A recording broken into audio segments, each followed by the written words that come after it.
안녕하세요. 생각해보니까 안녕하세요라는 말은 처음 해본 것 같아요. 맨날 반갑습니다만 했다가 오늘 같이 말씀 전에 할 찬양은 당신은 하나님의 거룩한 성전이라는 찬양인데, 하나님께서 우리를 어떻게 부르셨는지 그리고 내 옆에 있는 사람들도 어떻게 부르셨는지에 대해서 생각하면서 같이 찬양했으면 좋겠습니다.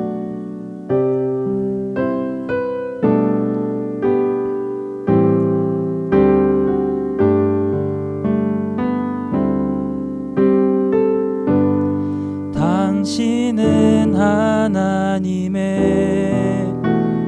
거룩한 성전, 그 안에 주 성령 계시네. 당신을 통하여서 하나님 나라 이 땅 위에 이루어지리.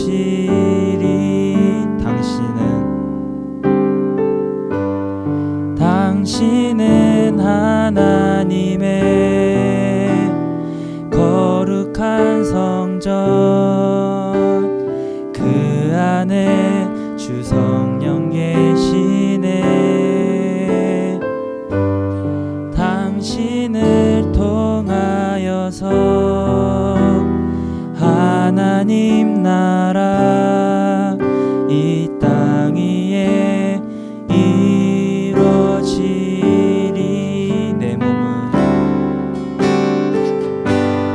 내 몸은 하나님의 거룩한 교회, 내 안에 주 성령 계시네. 내 삶을 통하여서 하나님 나라 이 땅 위에 이루어지리.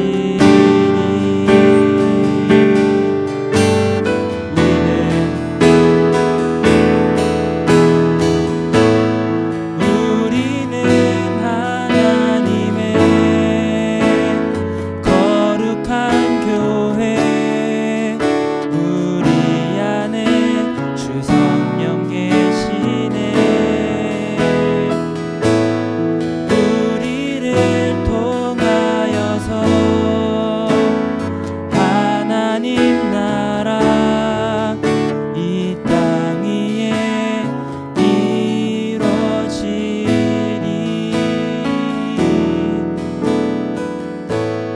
우리를 통하여서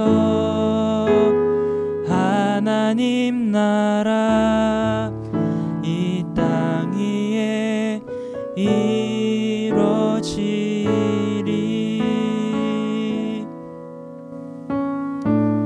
기도하겠습니다. 사랑의 하나님, 우리를 하나님의 성전 삼으시고 우리 안에 거하겠다 하시니 하나님 감사합니다.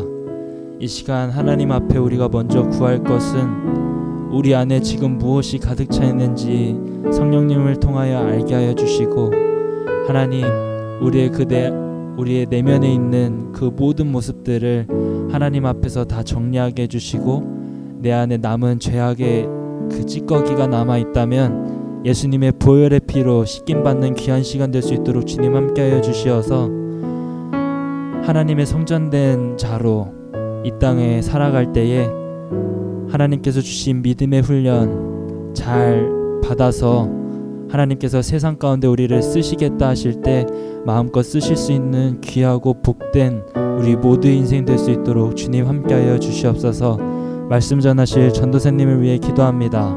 살아계신 하나님의 말씀만을 전할 수 있도록 그의 육과 영을 강건하게 붙잡아 주시고, 말씀을 듣는 우리 마음 가운데에도 함께해 주셔서 예배를 방해하는 마귀가 틈타지 않을 수 있도록 주님 함께하여 주시옵소서. 감사드리며 예수님의 이름으로 기도드렸습니다. 아멘.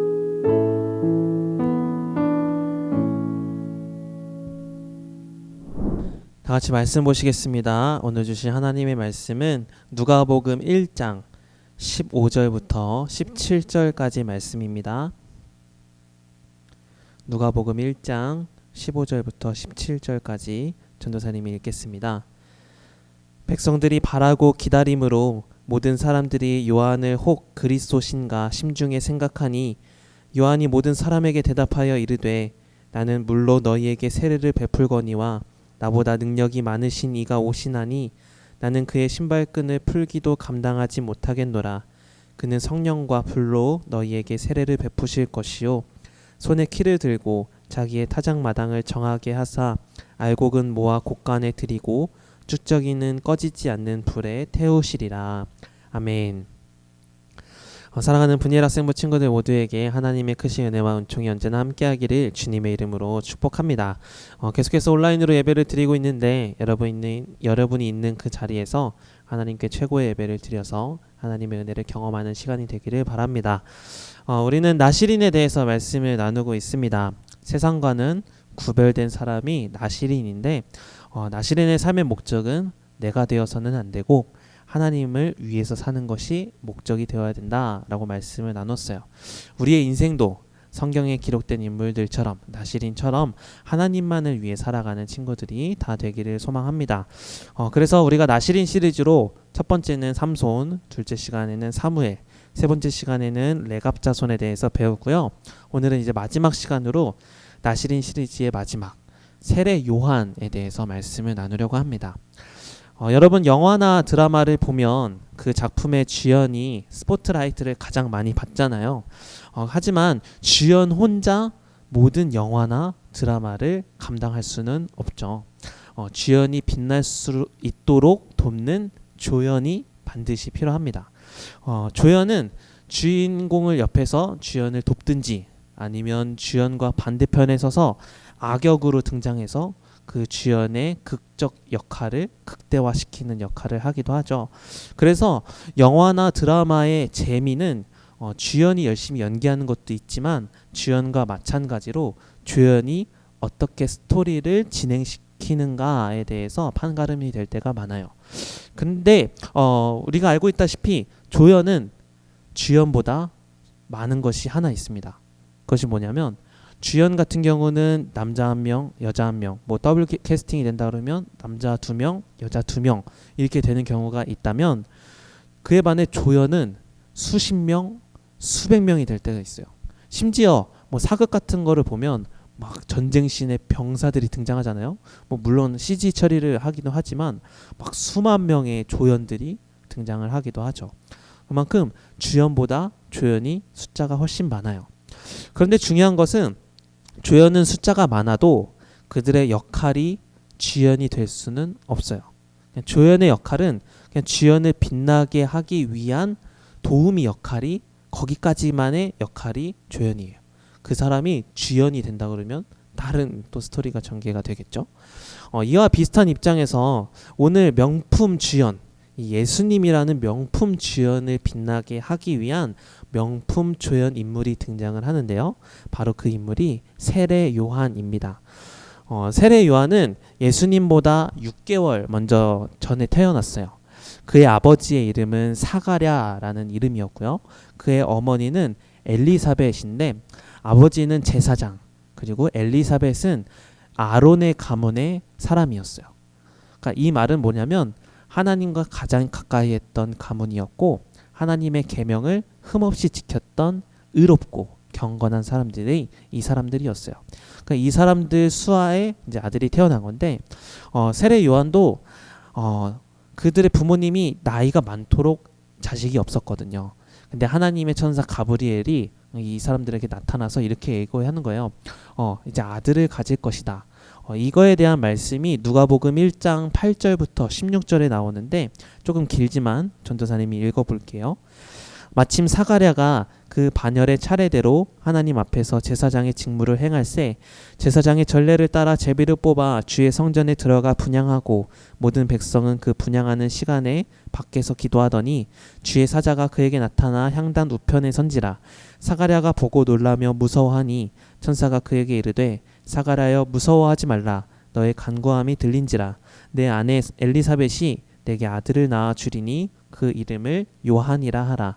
너도 기뻐하고 즐거워할 것이요 많은 사람도 그의 태어남을 기뻐하리니 이는 그가 주 앞에 큰 자가 되며 포도주나 독한 술을 마시지 아니하며 모태로부터 성령의 충만함을 받아 이스라엘 자손을 주 곧 그들의 하나님께로 많이 돌아오게 하겠습니다.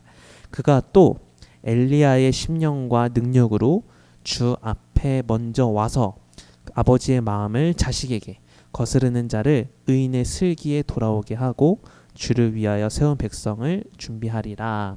아멘. 이렇게 세례 요한이 태어나게 돼요.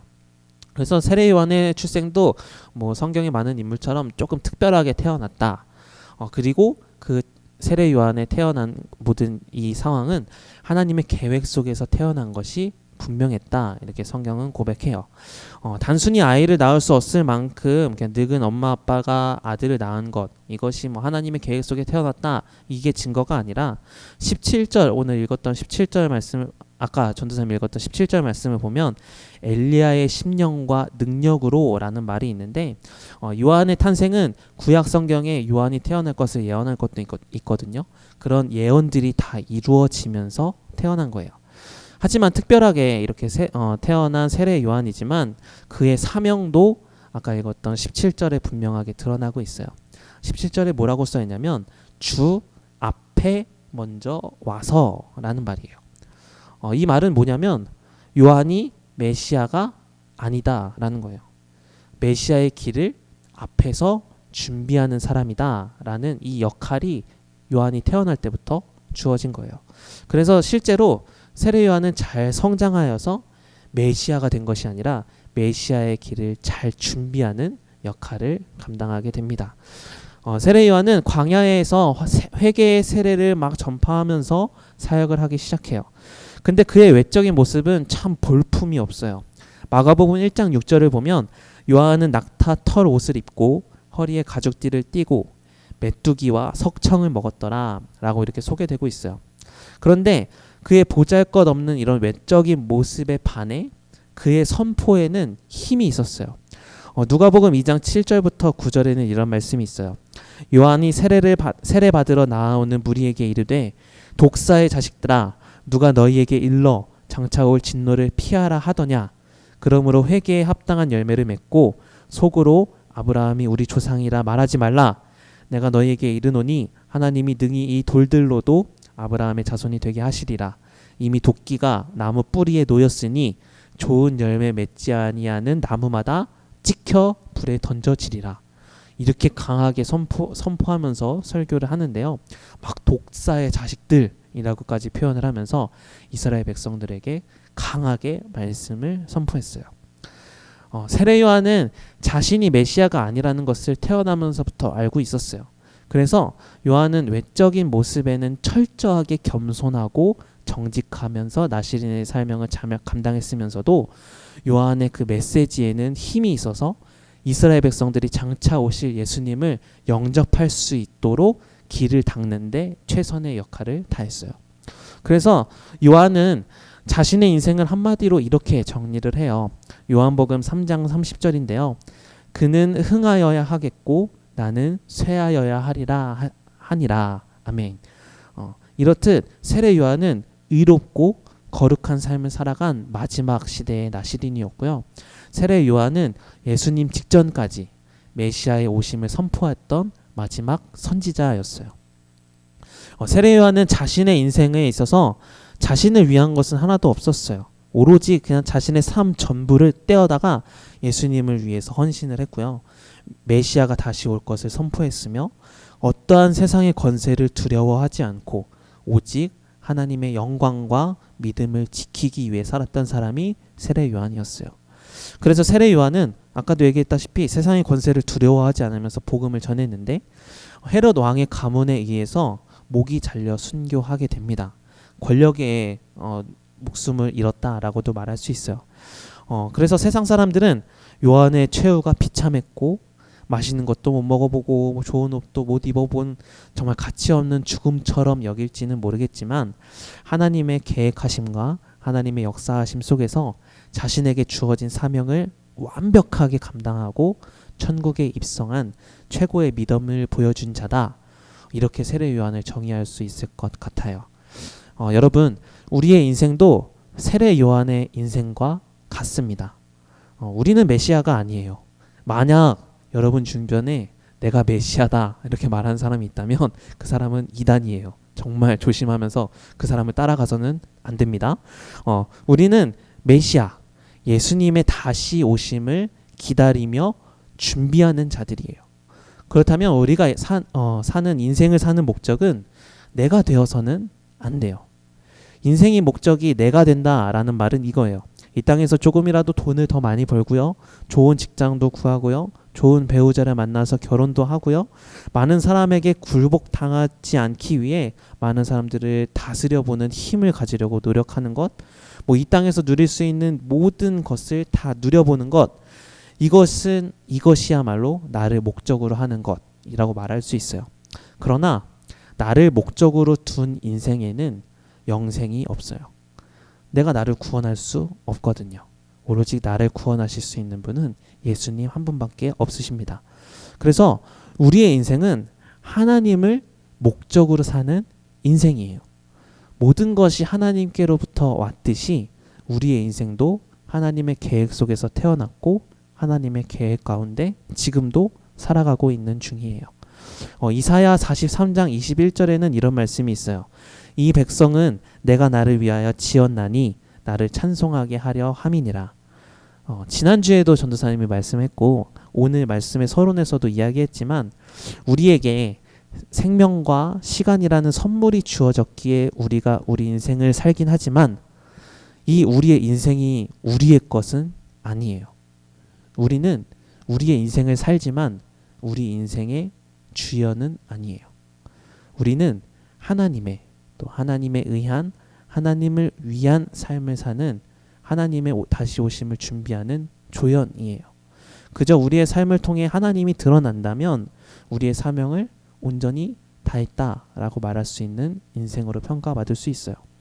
비록 이 땅에서 메뚜기와 석청과도 같은 변변찮은 외형으로 살지는 몰라도 하나님을 향한 열심과 온전함을 내세우면서 산다면 그 삶이야말로 하나님이 원하시는 목적을 소명을 다 이루며 산 삶이라 말할 수 있어요. 요즘 가수 B 씨가 말하는 깡 이 노래가 엄청 유명하잖아요. 그 가사 노래 중에 이런 가사가 있어요. 화려한 조명이 나를 감싸네. 조명이 비추면 되게 분위기 있어 보이고 멋있어 보이잖아요. 이것처럼 우리의 삶을 하나님을 위해서 우리가 살잖아요. 그러면 애써 우리가 막 멋져 보이려고 노력하지 않아도 하나님의 조명이 우리에게 향해서 우리의 살아온 날들의 흔적들이 가장 아름답고 선하고 멋있고 하나님께는 영광이 되는 삶으로 남을 거예요. 그렇다면 우리가 조연으로 사는 삶은 어떤 삶인가 한 가지만 더 나누려고 하는데요.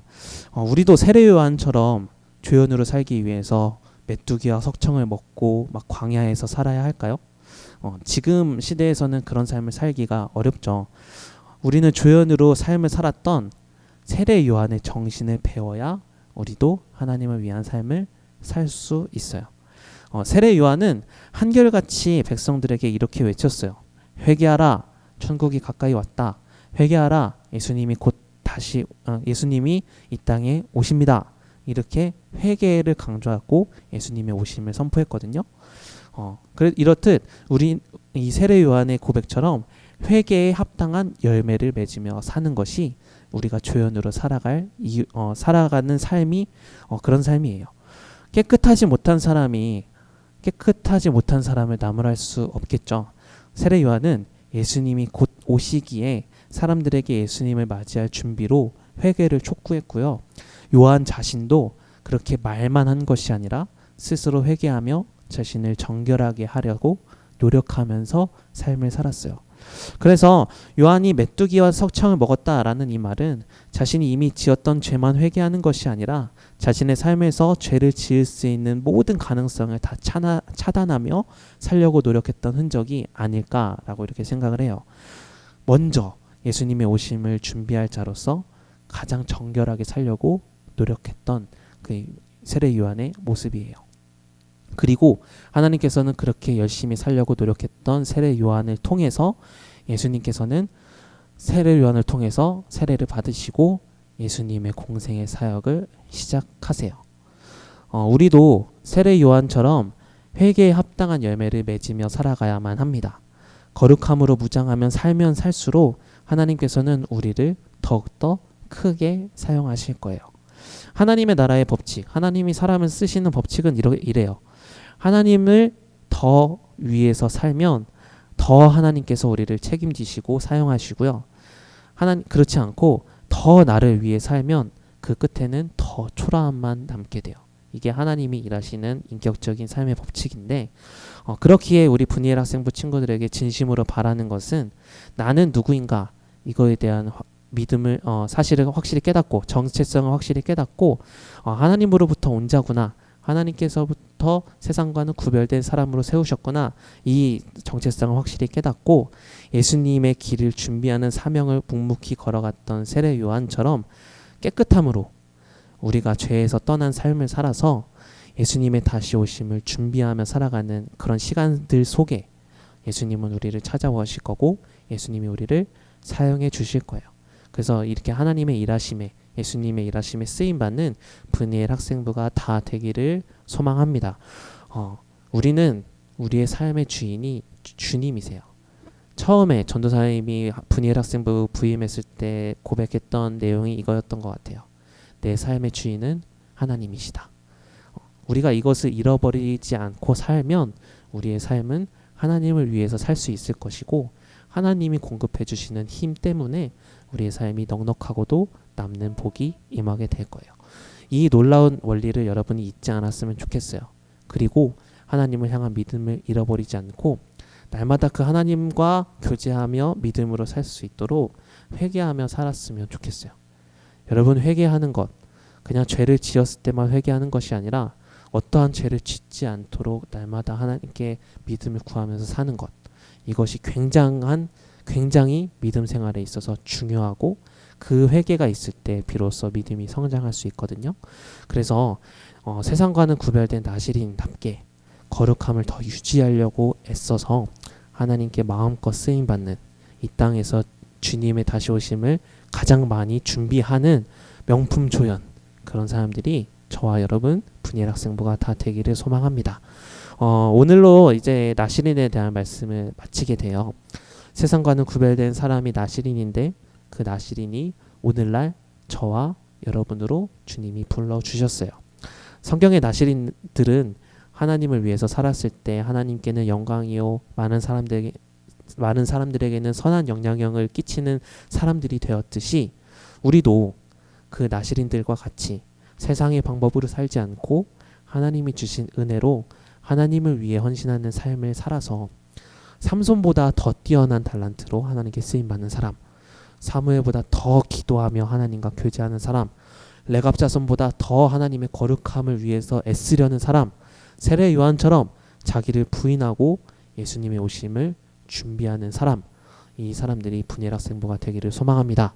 주님은 반드시 여러분과 함께 하세요. 여러분이 하나님을 믿기만 하면 됩니다. 나시린처럼 하나님께 거룩하게 구별되어 쓰임받는 분이엘 학생부 친구들이 다 되기를 주님의 이름으로 축복합니다. 주와 함께 가리라 라는 찬양을 할 건데요. 첫 번째 가사를 보면 주님 나를 부르셨네 라는 말에 오늘 말씀을 읽으면서 준비하면서 많이 묵상을 했거든요. 주님이 나를 불러주셨기 때문에 살 수 있는 이 삶, 부르신 이의 뜻에 맞도록 합당한 삶을 살겠습니다. 이런 결단의 마음을 가지고 주와 함께 가리라 찬양하겠습니다.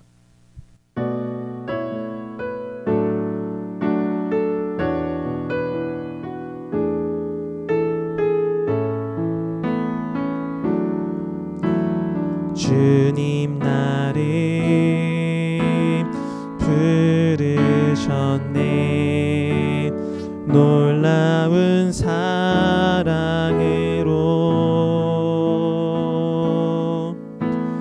온유하고 겸손하신 주님, 그 안에서 나 쉼을 얻네. 주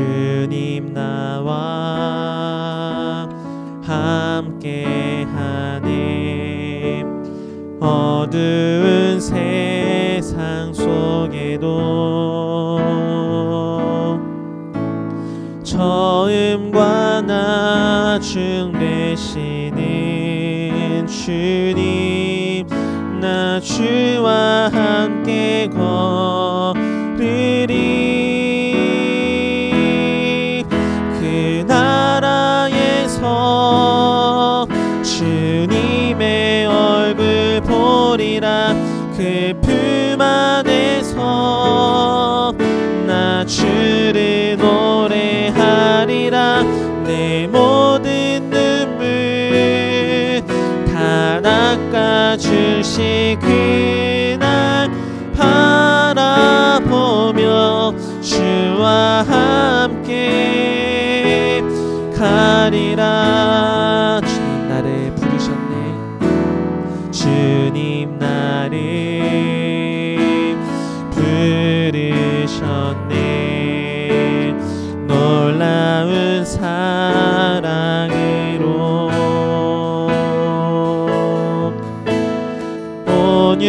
온유하고 겸손하신 주님, 그 안에서 나 쉼을 얻네. 주님 나와 함께하네. 어두운 세상 속에도 처음과 나중 되시는 주님, 나 주와 함께 걸으리. 그 나라에서 주님의 얼굴 보리라. 그 품 안에서 나 주를 노래하리라. 내 모든 눈물 다 닦아주시 그날 바라보며 주와 함께 가리라. 그 나라에서 주님의 얼굴 보리라. 그 품 안에서 나 주를 노래하리라. 내 모든 눈물 다 닦아주시 그날 바라보며 주와 함께 가리라. 아멘. 기도하겠습니다. 하나님, 그리스도의 장성한 분량에까지 믿음이 자라나는 분이엘 학생부가 되길 원합니다. 철저하게 날씨린의 모습으로 초림 예수님의 오실 길을 닦았던 세례 요한처럼 다시 오실 주님을 영접할 준비를 하며 세상의 방법으로가 아닌 하나님이 원하시는 모습으로 만들어져가는 분이엘 학생부가 될 수 있도록 믿음을 더하여 주시옵소서. 하나님의 원하심대로 살려는 우리에게는 하나님이 지키시고 인도하여 주셔서 형통하게 될 줄 믿습니다. 이 믿음 확실하게 가지고 나를 통해 일하시는 그 주님의 영광을 바라보며 주님만 바라보며 살아가는 믿음의 인생 다 될 수 있도록 인도하여 주시옵소서. 감사드리며 예수님의 이름으로 기도드립니다. 아멘. 주기도문 하심으로 예배를 마칩니다. 하늘에 계신 우리 아버지, 아버지의 이름을 거룩하게 하시며 아버지의 나라가 오게 하시며 아버지의 뜻이 하늘에서와 같이 땅에서도 이루어지게 하소서. 오늘 우리에게 일용할 양식을 주시고 우리가 우리에게 잘못한 사람을 용서하여 준 것 같이 우리 죄를 용서하여 주시고 우리를 시험에 빠지지 않게 하시고 악에서 구하소서. 나라와 권능과 영광이 영원히 아버지의 것입니다. 아멘. 주